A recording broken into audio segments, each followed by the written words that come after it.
தமிழ்நாடு முதலமைச்சர் விஜய் வந்து ஆட்சிக்கு வந்து கிட்டத்தட்ட ஒரு மாசம் ஆக போகுதுன்னு வச்சுக்கோங்க. என்னென்ன மாறி இருக்குன்னு நினைக்கிறீங்க? இப்போதைக்கு ஒன்றும் மாற்றம் தெரியல. எதுவும் மாறுற மாதிரி தெரியல. இப்போதான் வந்திருக்காரு, வந்தால் தான் தெரியும். இதான் பண்ணிட்டு இருக்காரு. என்னென்ன மாதிரின்னா ஒயின் ஷாப் குறைச்சிருக்கிறாரு. ஆமாம்.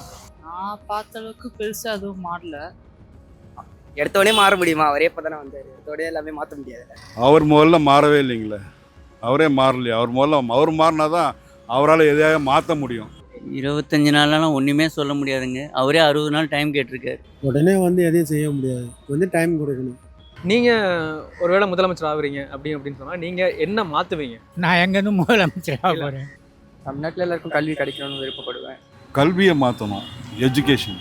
கள்ளச்சாராயத்தை அறவே ஒழிக்கணும். தனியார் பள்ளிக்கூடத்தை மூடுவேன். ஸோ இந்த ஒரு மாதம் விஜய் அவர்கள் வந்து ஆட்சிக்கு வந்து ஒரு மாதம் ஆகுது. ஏதாவது மாறி இருக்குன்னு நினைக்கிறீங்களா? உடனே வந்து எதையும் செய்ய முடியாது, கொஞ்சம் டைம் கொடுக்கணும். யார் வந்தாலும் சில விஷயத்தெலாம் வந்து அவர் புரிஞ்சு நடந்து செய்யணும். உடனே வந்து எல்லோரும் அவசரப்பட்டாலும் எந்த வேலையும் நடக்காது. ஏன்னா அவருக்கு வந்து புதுசாக வந்துருக்கார், உடனே எல்லாம் நடக்கின்றது நம்மளே எதிர்பார்க்க முடியும். கொஞ்சம் டைம் கொடுக்கணும். குறைஞ்சது வந்து அவர்னா ஒரு 15-20 நாள் ஆகுது, இதுக்குள்ளே என்ன பண்ண முடியும்? அதனால் டைம் எடுத்து நம்ம அவர் நிதானம் கொடுத்தா தான் அவரும் வேலை செய்வார். செய்யக்கூடிய அளவுக்கு ஒரு திறமை வரும். எப்போ வரும்னா அவருக்கு கொஞ்சம் புரிஞ்சு நடந்து எல்லாம் செய்தால் தான் செய்யணும். அதனால் லேட் ஆகும். நம்மளும் பொறுத்து வந்து பார்க்கணும்.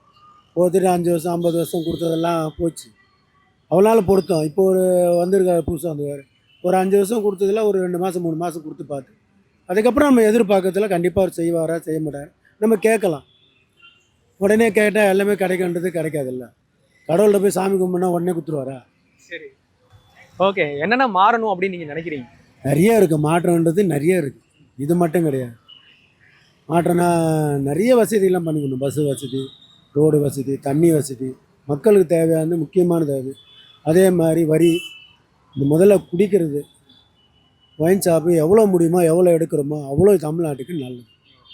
ஏன்னா அது வந்து எல்லா குடும்பத்தையும் கெடுக்கிறது குடி தான். அதே மாதிரி இந்த போதை பழக்கம் 99% போதையை ஓச்சிட்டா தமிழ்நாட்டில் கொஞ்சம் பிரச்சனைகள் ஓஞ்சிடும். சண்டை சச்சரவு, அடிச்சிக்கிறது, ஒருத்தன் ரோட்டில் போனால் சண்டை போடுறது, இதெல்லாம் இருக்காது. போதை இல்லைன்னா சண்டை இருக்காது. அவங்கவுங்க வீட்டில் அவங்கவுங்க நிம்மதியாக இருப்பாங்க. இது ஒரு பெரிய விஷயம், இதை எதிர்பார்க்குறோம். போதையை எந்த அளவுக்கு ஒழிக்கிறோமோ அந்த அளவுக்கு தமிழ்நாடு இருக்கும். இப்போதைக்கு ஒன்றும் மாற்றம் தெரியல. எதுவும் மாறுற மாதிரி தெரியல. சரி, நீங்கள் ஒருவேளை சிஎம் ஆனீங்க அப்படின்னு சொன்னால் என்ன மாற்றணும்னு நினைக்கிறீங்க? என்ன மாற்றணுமா? இந்த ரோடெலாம் நல்லா போடணும். ஒயின் ஷாப்லாம், ஆமாம், ரோடெலாம் எங்கே மேடு பள்ளமாக இருக்குல்ல. ஓகே, ஒயின் ஷாப்லாம் எடுத்து நல்லா இது இப்போ எல்லாம் சின்ன பசங்களாம் குடிச்சு எல்லாம் ரொம்ப இதுவாக இருக்கா. என்னென்ன மாதிரின்னா ஒயின் ஷாப் குறைச்சிருக்கிறாரு.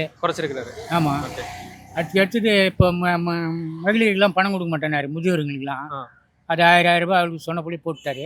இப்போ 2500 ரூபாய் கொடுக்குறேன்னுக்கிறாரு. அது மெய்யா பொய்யா தெரியாது, ஆண்டவனுக்கு தான் அதிகம். சரி, ஓகே. அதை பற்றி நம்ம தெரியும். ஓகே, இப்போ என்னென்ன மாறணும் அப்படின்னு நீங்கள் நினைக்கிறீங்க?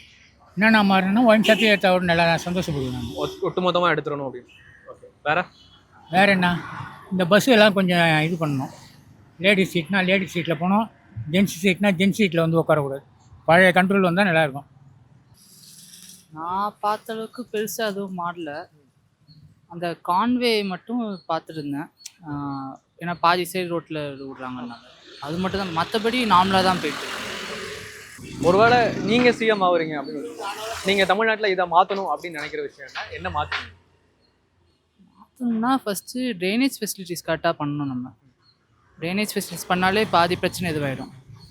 நெக்ஸ்ட்டு இப்போ ஒவ்வொரு வீட்டுக்கும் வந்து இப்போ நம்ம இது தரலாம், நம்ம சன்லைட்லேருந்து கரண்ட் இருப்போம்ல, அந்த இது தரலாம்.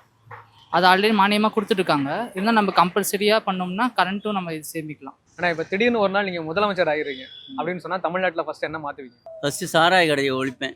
சரி. அப்புறம் கஞ்சாவை ஒழிப்பேன். சரி. இது 2 தான் முக்கியம். அடுத்தது இந்த பாலியல் வன்கொடுமை இதெல்லாம் இருக்கக்கூடாது, தூக்கு தண்டனையே கொடுக்கணும். கள்ளச்சாராயத்தை அறவே ஒழிக்கணும். அப்புறம் போலீஸ்காரங்க லஞ்சம் வாங்குறவங்கலாம் வேலையை விட்டு உடனே தூக்கணும்.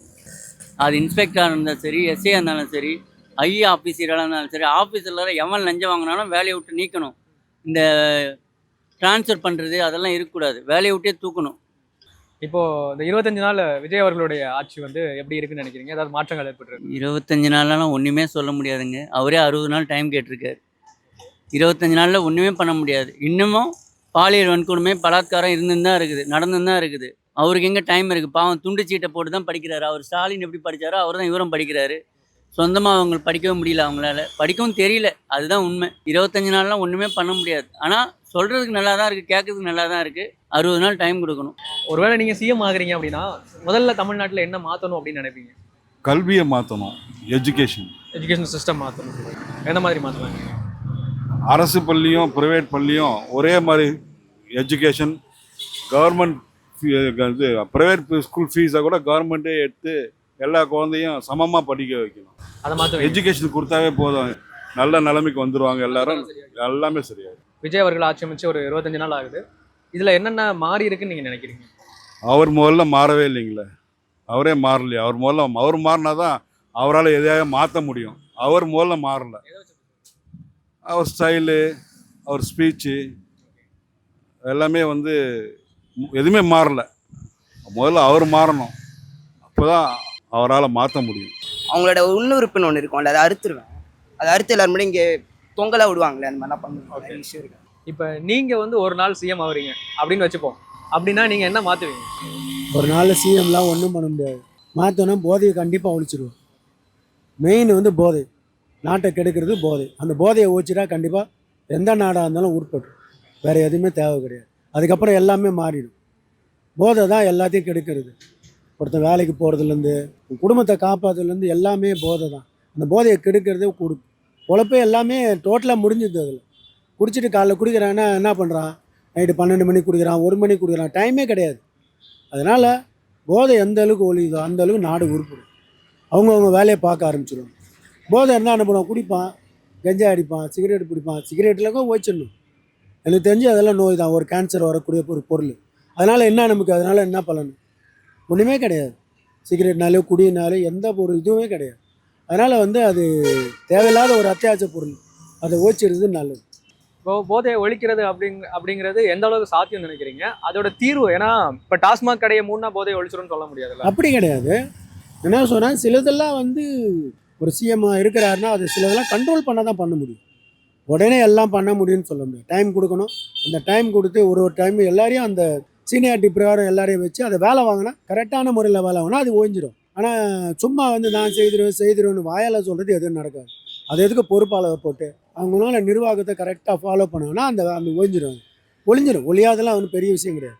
எதையும் மனுஷன் நினச்சா செய்யலாம். இது வேணும் வேணான்றது மனுஷன் நினைக்கணும். இப்போ இது குடிக்கிறோம், இது வேணுமா வேணான்னு நம்ம உடம்புக்கு இது நல்லதா கெட்டதான்னு யோசனை பண்ணான்னா ஒழிஞ்சிடும். இல்லை இது எதுக்கு, நமக்கு எதுக்கு, நம்ம எதாவது பண்ணுறதான் பண்ணிக்கினே இருப்போன்னு பண்ணியிருந்தா அது யாருமே பண்ண முடியாது.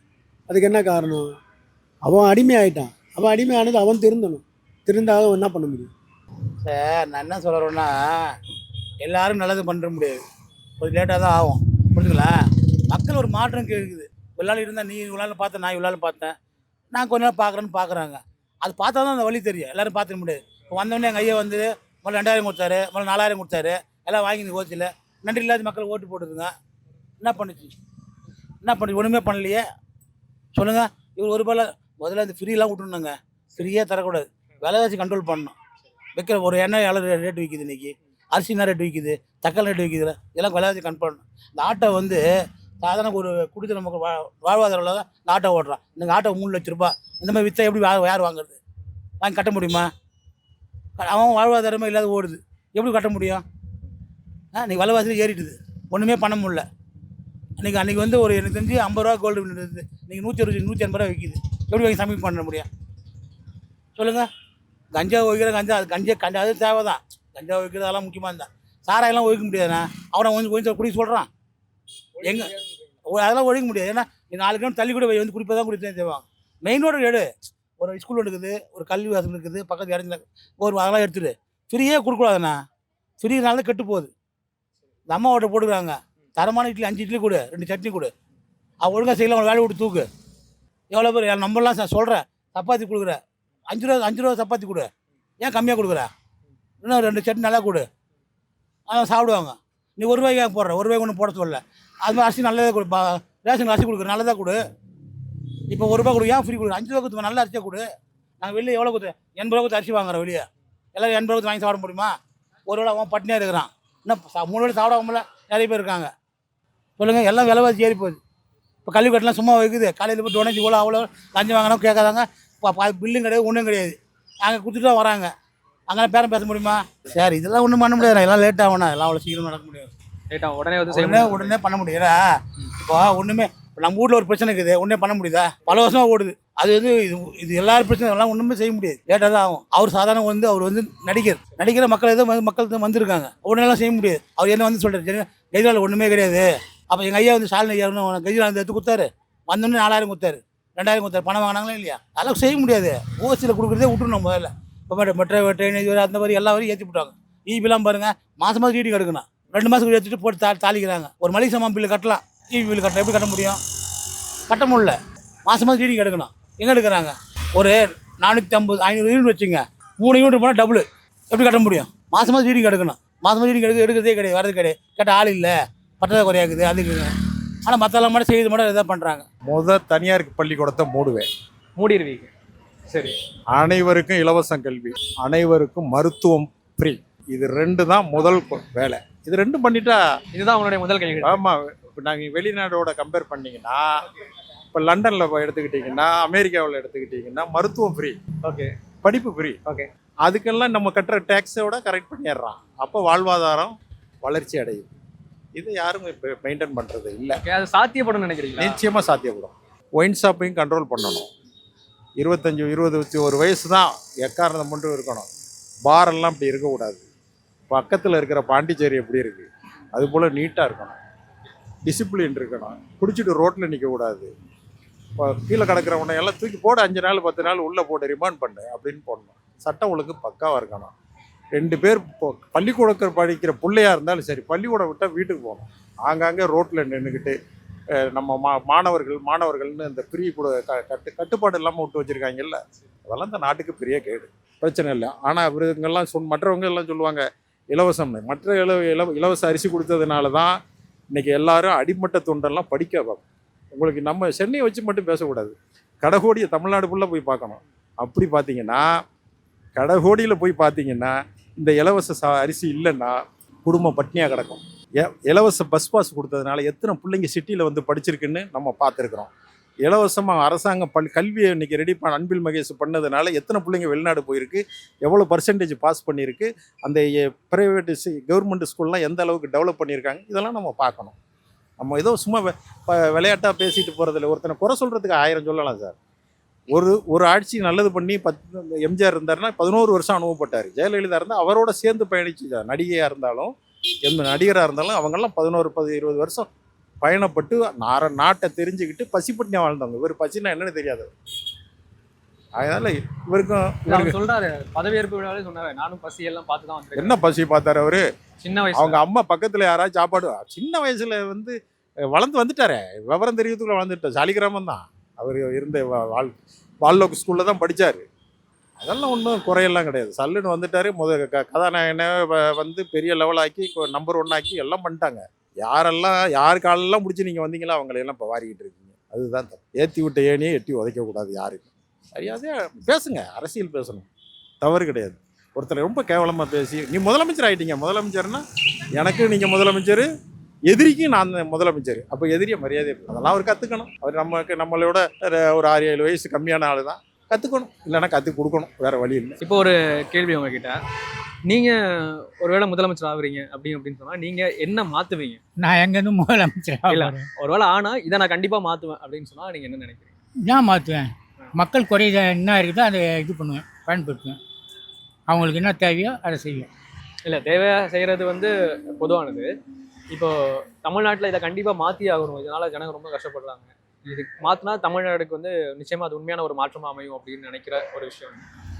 தமிழ்நாட்டுக்கு மாத்திர சோசியல்னா என்ன இருக்குது? நிறைய இருக்குது, அதை சொல்ல முடியாது நம்ம இப்போதைக்கு. நிறைய மக்கள் குறையிட்ட நிறைய இருக்குது, என்கிட்டயும் நிறைய குறை இருக்குது. அது போய் உங்கள் வீட்டை சொன்னால் நீங்கள் தூக்க போகிறீங்களா? அது ஒன்றும் கிடையாது.